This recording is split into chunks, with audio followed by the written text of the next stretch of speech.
ఇప్పుడు బాగా హాట్ టాపిక్లో ఉన్న టాపిక్ కవిత బెయిల్ ఇష్యూ. శ్రీకాంత్ గారు, నేను కడిగిన ముత్యం సత్యమేవ జయతే అనేటువంటి ట్యాక్స్తో కవిత దూసుకొని పోతూ ఉంటే బెయిల్ వచ్చేసింది కాబట్టి సుప్రీంకోర్టు ఈ కేసును క్లోజ్ చేసినట్టే అన్నట్లు మాట్లాడుతున్నారు కవిత అభిమానులు అండ్ బైఎస్ఎంపీ బీఆర్ఎస్ క్యాడర్ కూడా. సార్, దీని మీద కాంగ్రెస్ అండ్ బీజేపీ తనదైన స్టైల్లో ఇస్తుంది.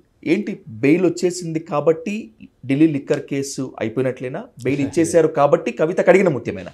లేదు, ఖచ్చితంగా కాదు. బెయిల్ అనేది ఏ కేసు అయినా కానీ అఫ్కోర్స్ అంటే సుప్రీంకోర్టు చేసిన కామెంట్స్ బాగున్నాయి ఈ కేసులో. Bail is a right, jail is a exception, అది దీనికి కూడా వర్తిస్తుంది అని చెప్పేసి చేసిన కామెంట్స్ అవన్నీ వెల్కమ్ కామెంట్స్ అవి. అయితే బెయిల్ అనేది ఏంటి అంటే కేవలం ఒక ఇంటరిమ్ మెజర్ మాత్రమే. ఇన్వెస్టిగేషన్ ఏం అయిపోలేదు, ఇంకా వాళ్ళు ఛార్జ్ షీట్లు ఫైల్ చేయలేదు, ఇన్వెస్టిగేషన్ ఫుల్ కంప్లీట్ అవ్వలేదు, ట్రయల్ బిగిన్ అవ్వలేదు. ట్రయల్ అయిన తర్వాత ఎవరు నిజంగానే తప్పు చేశారా లేదా అనేది కోర్టులు ఇంకా తేల్చలేదు. కాబట్టి బెయిల్ అనేది ఒక ఇంటరిమ్ మెజర్ మాత్రమే, ఆవిడకి ఉండే ఒక relaxation. It's a right.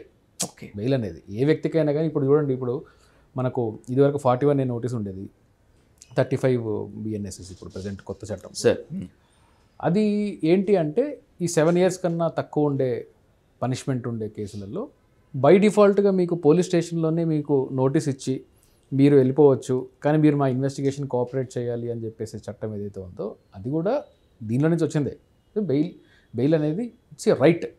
So supreme court కూడా ఆల్రెడీ ఈ డిస్ప్యూట్ని సెటిల్ చేసింది. Okay sir. మెకానికల్గా మీరు అరెస్టులు చేసి, అరెస్ట్ అనేది జైలు అనేది పనిష్మెంట్ ఇచ్చేలాగా ఉండకూడదు.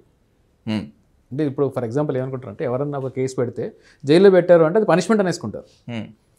అన్ఫార్చునేట్లీ కొన్ని కోర్ట్స్ కూడా ఈ బెయిల్ ఇచ్చే క్రమంలో ఇతను ఇంత పెద్ద తప్పు చేశాడు కదా, ఇతనికి బెయిల్ ఇవ్వడం ఏంటి అనే ధోరణి కనిపిస్తుంది. అంటే ఆ జైలు కాలాన్నే పనిష్మెంట్ కాలంలాగా చూసే ఒక ఇండైరెక్ట్ సిచ్యువేషన్ మనకుంది. ఇది తప్పు.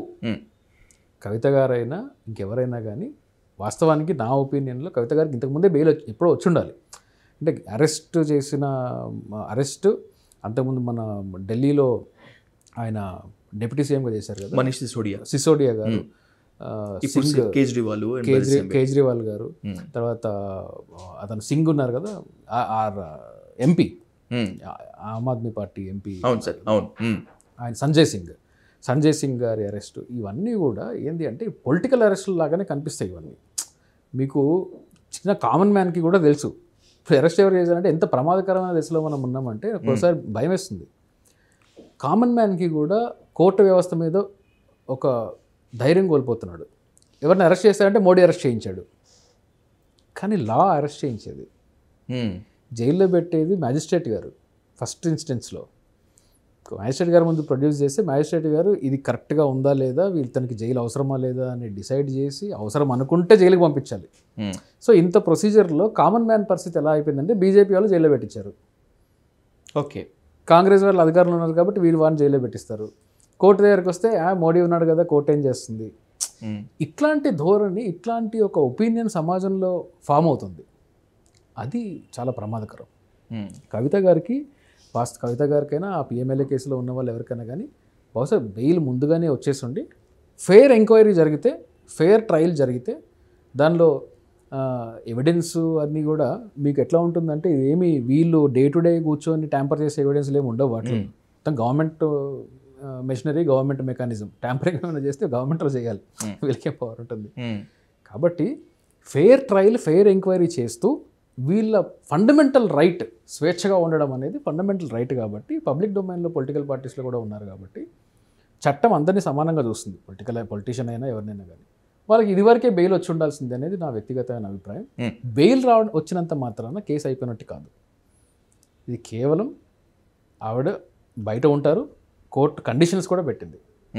ఏంటి, ఆవిడ ఇండియా వదిలి వెళ్ళడానికి పాస్పోర్ట్ని సరెండర్ చేయాలి, ఇలాంటిది కండిషన్స్ ఉన్నాయి. ఎగ్జాక్ట్లీ. సో ఈ కండిషనే బెయిల్లో కండిషన్స్ ఇంపోజ్ చేశారు. సో ఆవిడ మళ్ళీ వాళ్ళకి అవైలబుల్గా ఉండాలి, ఇన్వెస్టిగేషన్ని కోఆపరేట్ చేయాలి, ఎవరి విట్నెస్ని ఇన్ఫ్లుయెన్స్ చేయకూడదు, ఎవిడెన్స్ని ట్యాంపర్ చేయకూడదు, దేశం వదిలిపోవాలి అంటే పర్మిషన్ తీసుకోవాలి, పాస్పోర్ట్ సరెండర్ చేయాలి, ఇలాంటి కండిషన్స్ ఉన్నాయి. సో ఈ కండిషన్స్లో ఇచ్చారు కాబట్టి దాన్ని బట్టే అర్థం చేసుకోవాల్సిన విషయం ఏంటంటే ఇన్వెస్టిగేషన్ ఇంకా పెండింగ్ ఉంది, ఇన్వెస్టిగేషన్ చేయబోతున్నారు. అది